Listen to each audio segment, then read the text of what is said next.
Bonjour, bienvenue dans cette deuxième partie du cours sur l'hydrostatique dédié aux flotteurs. Alors nous avons commencé à voir les théorèmes de Dupin, les deux premiers liés à la position d'équilibre des flotteurs, et le troisième qui nous dit que l'équilibre d'un flotteur est stable si le métacentre est situé au-dessus du centre de gravité. Alors ce qu'on va voir maintenant, c'est comment déterminer la position du métacentre. Le métacentre H, ici, nous permet de définir la distance R, qu'on va appeler le rayon métacentrique. Donc la distance entre H et C, c'est le centre de poussée. Et également la distance A, dont on va avoir besoin pour définir le couple de redressement. A qui est la distance entre le centre de gravité et le centre de poussée. Alors, lorsque le flotteur a une inclinaison θ, comme indiqué ici, on voit que un couple de redressement est généré, un couple dû à la distance entre le poids P et la poussée d'Archimède F. Pour exprimer ce couple, on a vu que on utilisait cette expression-ci, le couple de redressement, c'est le poids fois R-A qu'on va appeler la distance métacentrique et le sinus de l'angle. Le quatrième théorème de Dupin nous permet de déterminer la position du métacentre. Il nous dit que la distance R entre le centre de poussée et le métacentre est égale au rapport du moment d'inertie de la flottaison par rapport à l'axe de rotation divisé par le volume déplacé par le flotteur. Donc on parle donc du moment d'inertie de la flottaison, ici, donc la flottaison qui est une surface, par rapport à l'axe de rotation, l'axe OX, divisé par le volume immergé du flotteur. Voyons comment démontrer ce quatrième théorème de Dupin. Tout d'abord, on peut se rendre compte que l'arc CC' peut être décrit par cette première équation avec R, le rayon métacentrique, comme illustré ici. D'autre part, nous allons essayer d'exprimer le moment statique de cette portion-ci, de ce volume triangulaire OL', donc le moment statique VOG'. Alors on n'oublie pas qu'on a un petit angle, ce qui nous permet de dire que dans cette équation-ci, on va remplacer Z qui vaut Y tangente θ par simplement Y fois θ puisque l'angle est petit. Et donc, ça nous permet d'exprimer ce moment statique, V, donc le petit volume ici, fois le bras de levier OG', comme étant l'intégrale, ça c'est la définition, sur le volume OL' de Y dV, dV étant un volume élémentaire. On peut l'exprimer comme étant l'intégrale sur OL, ici, de Y fois Z dA, dA étant l'air, une portion d'air de la flottaison, comme illustré ici, et Z, la hauteur de ce volume. Z qu'on va remplacer par Yθ, comme on vient de le voir. Ça nous permet d'écrire le moment statique recherché de cette manière-ci, où on peut mettre θ en évidence puisqu'il ne varie pas, et on trouve cette expression, l'intégrale sur OL de Y carré dA. On peut faire la même chose pour le moment statique VOG, donc pour ce volume-ci, OF F'. Donc c'est ce qu'on fait ici dans l'équation 5. Et puis, on se rend compte qu'en fait, la distance GG', eh bien, c'est la somme de la distance GO, bras de levier du moment statique calculé sur ce volume-ci, et de la distance OG', bras de levier du moment statique calculé sur cet autre volume. On peut donc faire la somme des équations 4 et 5 qu'on a trouvées pour exprimer le moment statique VGG' comme ceci, en faisant donc la somme des deux autres équations. Comme on fait l'intégrale sur FO et puis l'intégrale sur OL, on peut finalement combiner ces deux termes comme dans l'équation 8 pour arriver à l'intégrale sur toute la flottaison FL de Y carré dA Et en fait, cette intégrale sur toute la flottaison, eh bien, c'est simplement le moment d'inertie de la flottaison par rapport à l'axe de rotation OX, donc cet axe-ci. De cette équation 8 qu'on vient de montrer, on déduit facilement l'équation 9. On se souvient aussi de ce qu'on avait dit au départ concernant la longueur de l'arc CC', et ça nous permet de diviser l'équation 1 par l'équation 9 pour obtenir cette équation-ci. Et on voit que les longueurs CC' et GG' sont dans un rapport qui est égal au petit volume V fois R, le rayon métacentrique, divisé par l'inertie. Grâce au deuxième théorème de Dupin, on se souvient aussi que ce rapport-ci peut s'écrire comme ceci. Pourquoi? Parce que dans le deuxième théorème de Dupin, on a montré que CC' était parallèle à GG'. On a donc ici des triangles semblables, et de ces triangles semblables, on peut déduire que le rapport entre la distance CC' et la distance GG' est égal au rapport entre la distance DC et la distance DG. En continuant et en se souvenant de l'équilibre de rotation qu'on peut faire, donc en faisant un équilibre de rotation autour de D, précédemment on l'avait fait autour de C, en faisant cet équilibre autour de D, on peut montrer que le rapport entre la distance DC et DG est égal au rapport entre gamma petit v, donc le volume de ce triangle, et gamma grand V. Et donc, finalement, CC' sur GG' est égal à V, petit v sur grand V. En combinant toutes ces équations, toutes ces informations, on peut égaler l'équation 10 et l'équation 11, puisqu'on a deux expressions différentes du rapport CC' sur GG', et on arrive à démontrer ce qu'on voulait démontrer, c'est-à-dire que le rayon métacentrique est égal au rapport de l'inertie de la flottaison autour de l'axe de rotation divisé par le volume immergé. On sait également que le couple de redressement est proportionnel à la distance métacentrique R-A, donc la distance qui est ici, la différence entre R et A. Et on vient de voir qu'on pouvait déterminer le rayon métacentrique R de cette manière-ci. On voit donc que plus la distance métacentrique sera grande, plus le couple de redressement sera élevé.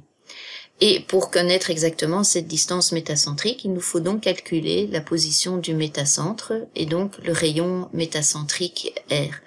Alors on peut le calculer évidemment par l'expression qu'on vient de démontrer, cette expression-ci, mais ça peut être un peu compliqué pour des flotteurs ou des navires réels. Et donc en pratique, on peut se servir d'une méthode expérimentale qui se base sur tout ce qu'on a vu. La méthode consiste à partir d'un flotteur en équilibre, déplacer une petite masse, une masse d'un poids petit p, sur une distance d. Ce déplacement va générer un couple déstabilisant qui va faire en sorte que le flotteur s'incline d'un angle θ. On a donc le couple de chavirement généré par le déplacement du petit poids p, qui est p fois d, et ce déplacement génère de la part du flotteur un couple de redressement qui a l'expression qu'on vient de voir. Comme l'angle θ est petit, on peut approximer sinus de θ par θ, et donc si on égale les deux expressions, on attend que le flotteur soit revenu à l'équilibre, en tout cas que les oscillations se soient arrêtées, et en égalant les deux expressions, on trouve le rayon, la distance métacentrique R-A comme étant le rapport du petit p fois la distance sur laquelle on l'a déplacé, divisé par grand P, le poids de tout le flotteur, fois l'angle θ. Et l'angle θ, il suffit de le mesurer avec un inclinomètre, par exemple. Toutes les autres grandeurs sont connues ou mesurables, et ça permet donc de trouver la distance métacentrique R-A, et donc aussi le rayon métacentrique et la position du métacentre. Voici un exemple d'application de tout ça, le flottage du bois. Imaginons qu'on ait une poutre en bois de section carrée, ici, qui flotte dans l'eau. Et on se demande quelle va être sa position d'équilibre. Alors tout d'abord, évidemment, cette poutre en bois va flotter à condition que son poids volumique gamma F, donc gamma du flotteur, soit inférieur au poids volumique de l'eau. Sinon, aucune chance que ça flotte. On peut exprimer la poussée d'Archimède, qui va équilibrer le poids du flotteur dans l'équation 2. Et de cette équation, on peut déduire que le rapport des poids volumiques est égal au rapport de l'enfoncement H de notre poutre sur sa largeur, en tout cas la dimension de son côté. Pour que le flotteur soit stable dans cette position verticale, donc cette position-ci, il faut que R soit plus grand que A, donc que le rayon métacentrique R soit plus grand que A, ou en d'autres termes, comme on l'a déjà dit, que le métacentre soit situé au-dessus du centre de gravité. Alors, exprimons R et A. Tout d'abord, R par l'expression tirée du 4e théorème de Dupin qu'on vient de démontrer, donc le rapport IX sur V. Alors, l'inertie, c'est l'inertie d'un rectangle, donc le classique BH³ sur 12, sauf que ici, B, on va le prendre égal à 1, on va travailler avec un morceau d'une largeur de 1 mètre, donc 1 mètre qui sort de l'écran en quelque sorte, et la hauteur sera égale à B, le côté. Donc on a ici 1 fois B³ sur 12. Et puis le volume immergé, eh bien de nouveau, si on prend une tranche d'une largeur de 1 mètre, on a cette expression-ci, H fois B fois 1 mètre. Ce qui nous donne, pour le rayon métacentrique, B carré sur 12H. Ensuite, on peut exprimer A, qui est la distance entre le centre de gravité et le centre de poussée, et avec les dimensions qui sont illustrées ici, on voit que A est égal à B demi moins H demi. Du coup, on peut, avec ces deux expressions, réécrire l'équation 3, comme ceci, et en remaniant un peu les termes, en mettant en évidence le rapport H sur B, en prenant H sur B en fait comme inconnu, on a l'équation 7, dont on voit qu'il s'agit d'une simple équation du second degré qu'on peut résoudre pour H sur B, et essayer à partir des racines de déterminer les valeurs pour lesquelles ce rapport H, pour lequel cette équation aura des valeurs positives. On résout l'équation et on trouve ces deux valeurs-ci. Alors, que faire de ces deux valeurs? Eh bien, on se souvient que le rapport H sur B, qui était l'inconnu de notre équation, il est égal au rapport des poids volumiques du flotteur et de l'eau, donc gamma F sur gamma. Et donc, on voit qu'on a deux rapports limites de poids volumiques. Pour des poids volumiques, pour un poids volumique du flotteur inférieur à 0,211 gamma, donc gamma de l'eau, ou bien supérieur à 0,789 gamma, pas de souci, on a bien un flotteur qui peut être stable dans cette position. Par contre, si on a des valeurs qui sont entre les deux, donc entre 0,2 et 0,8 environ, la position d'équilibre stable du flotteur sera différente de cette position bien droite qu'on a représentée au départ. Elle présentera des inclinaisons différentes.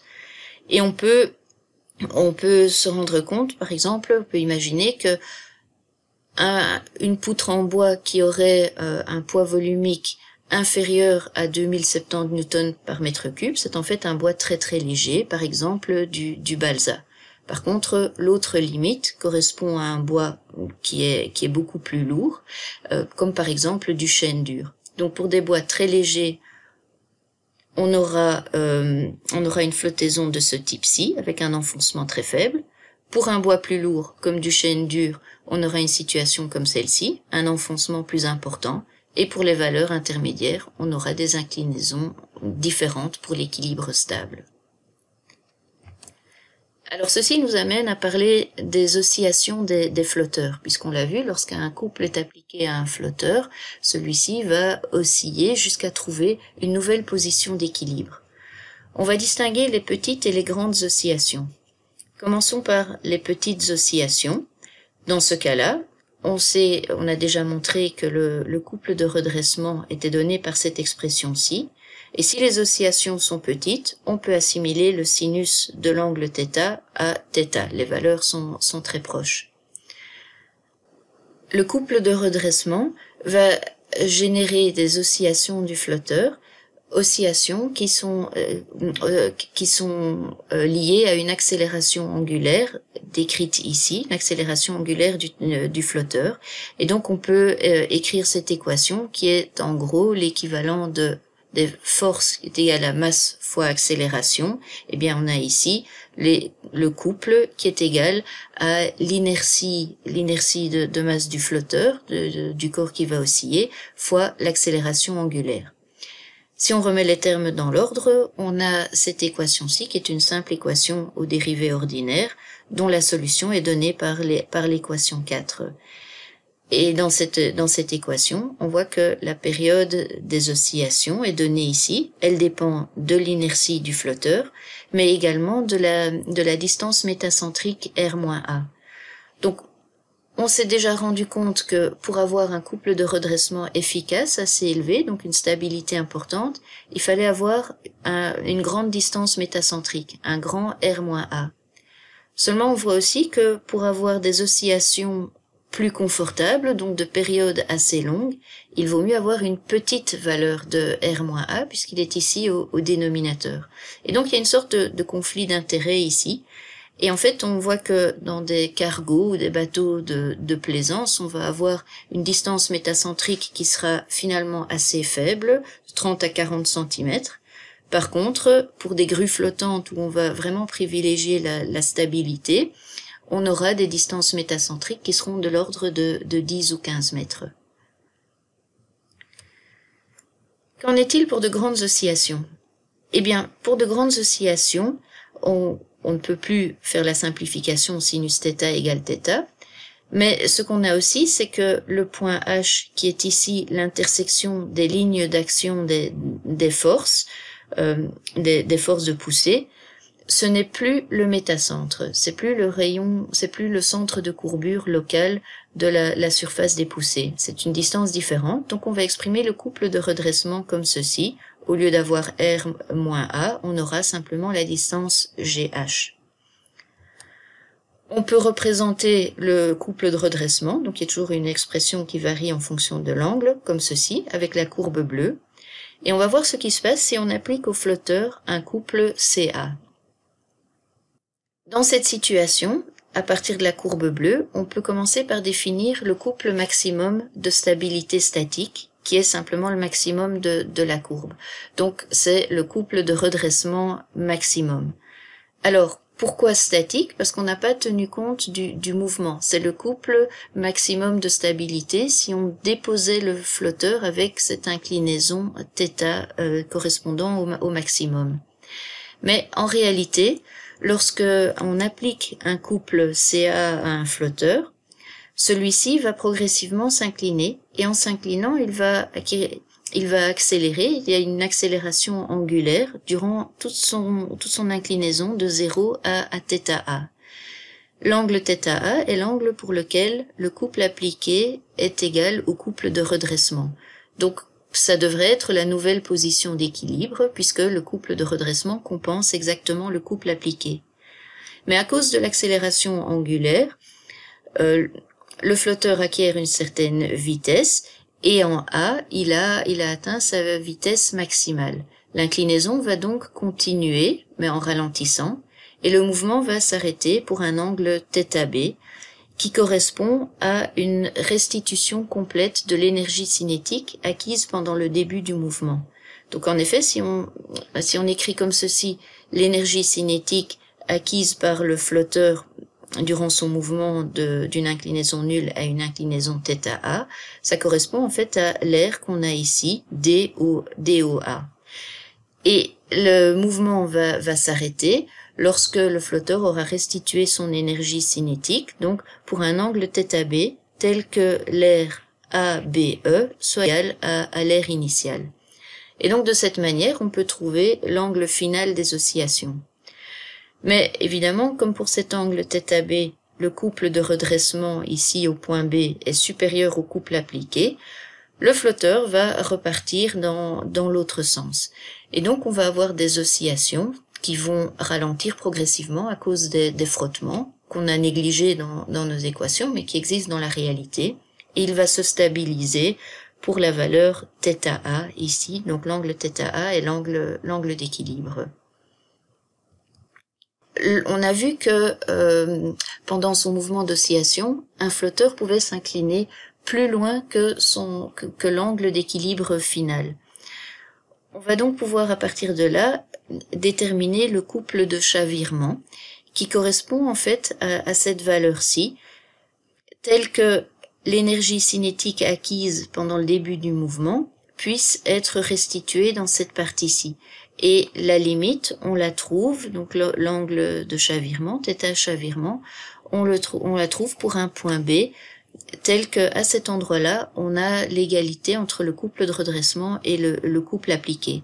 On voit bien que pour un couple appliqué plus important, on se retrouverait à la fin du mouvement avec un couple appliqué qui serait supérieur au couple de redressement, et donc le flotteur chavire. On voit aussi que ce couple de chavirement, qui tient compte donc de l'effet dynamique du mouvement, est inférieur au couple maximum de stabilité statique à cause justement de cette énergie cinétique. Alors ces notions de couple de chavirement et tout ce qu'on vient de voir, c'est utilisé pour la mise à l'eau des bateaux, comme on peut le voir ici. Alors il y a quelques images assez impressionnantes puisqu'on voit qu'on jette simplement le navire dans l'eau et on compte sur ce couple de redressement pour qu'il se redresse, tout simplement. On voit ici un autre exemple où on fait glisser le navire, on le jette simplement dans l'eau, on voit qu'il atteint une inclinaison assez importante, mais très rapidement, il se stabilise et flotte sans aucune difficulté.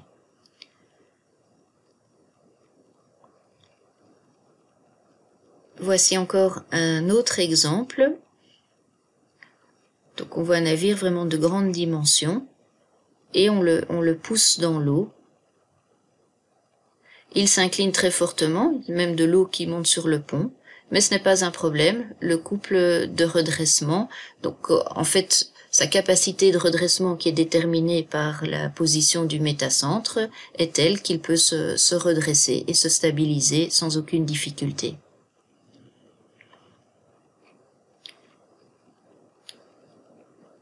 Et voici encore un exemple, de nouveau avec une inclinaison vraiment importante. Le bateau est complètement couché, mais il se redresse sans problème lui aussi.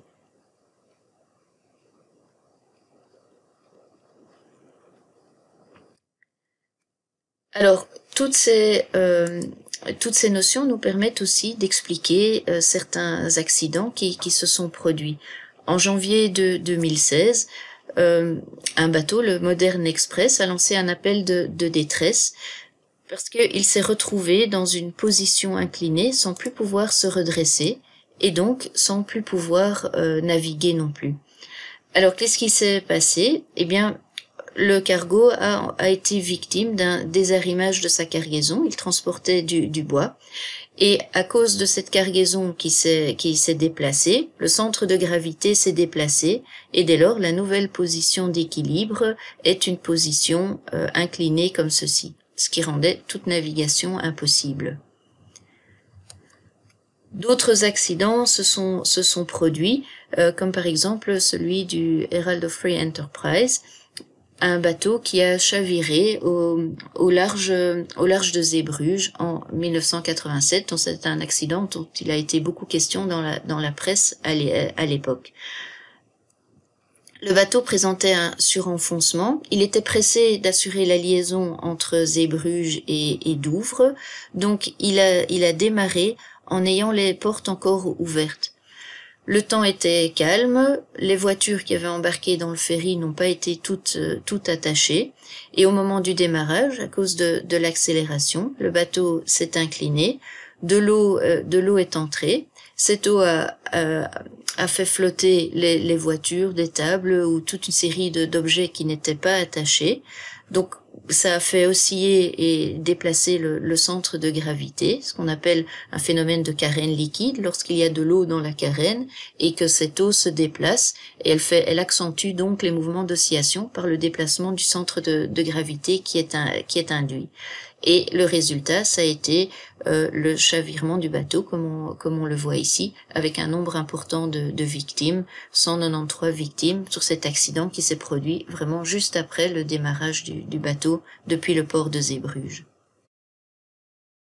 Un autre exemple est donné ici. Il s'agit d'un accident qui a eu lieu en 2015 aux Pays-Bas, lors du montage d'un pont sur le canal Juliana. Deux grues transportaient un élément du pont qui devait être placé un peu plus loin sur le canal, et ces grues sont tombées sur les habitations voisines, comme on le voit ici. On fait pas mal de dégâts, mais heureusement, aucune victime. Alors, comment est-ce que tout cela s'est passé? Eh bien, une enquête a été menée pour déterminer les responsabilités. Donc, une enquête a été menée par le Onderzoeksraad voor Veiligheid, donc le Conseil pour la sécurité, qui a essayé de comprendre comment un tel accident avait pu se produire. Alors, pour ces travaux, c'était la commune de Alphen aan de Rijn qui était le maître d'œuvre, et les travaux ont été entrepris par une association d'entreprises pour la rénovation d'un pont sur le canal Juliana. À cet effet, ils ont loué une grue pour transporter et installer le nouveau tablier du pont. Ce tablier ne pouvait pas être amené par route. Il a donc été décidé de l'amener par le canal. L'idée du système de montage était d'utiliser deux grues mobiles fixées sur des pontons flottants, une grande grue de 700 tonnes et une plus petite de 400 tonnes, chacune sur un ponton différent. L'objectif était, avec les deux grues, de soulever le tablier du pont, le redresser, et puis le transporter vers l'endroit où il devait être placé, pour ensuite le déposer. Donc ça, c'est ce qui était prévu. Les entreprises se connaissaient bien, elles avaient confiance dans leur capacité à collaborer pour cette manœuvre. Ils avaient en outre prévu un système de pompe pour équilibrer le ballast des pontons, donc l'eau contenue dans la cale, et pour ainsi stabiliser le système. Alors on sait, comme on le voit ici, que des objets flottants peuvent évidemment osciller librement dans l'eau. Et l'amplitude, on vient de le voir, l'amplitude des mouvements dépend de la stabilité du flotteur. Une base plus large, donc une plus grande inertie, et un centre de gravité plus bas assure une meilleure stabilité. Dans le cas présent, le centre de gravité était situé très haut, trop haut surtout pour le petit ponton, et donc il y a eu une surcharge de la grue à cause de l'amplitude des oscillations, ce qui a mené à une rupture du système, comme on le voit ici. La petite grue est tombée et elle a entraîné l'ensemble du système avec elle. Alors ceci termine la deuxième partie du cours sur les flotteurs, et ça termine également cette partie du cours sur l'hydrostatique. Je vous fixe rendez-vous dans le prochain cours pour entamer l'hydrodynamique. Merci et au revoir.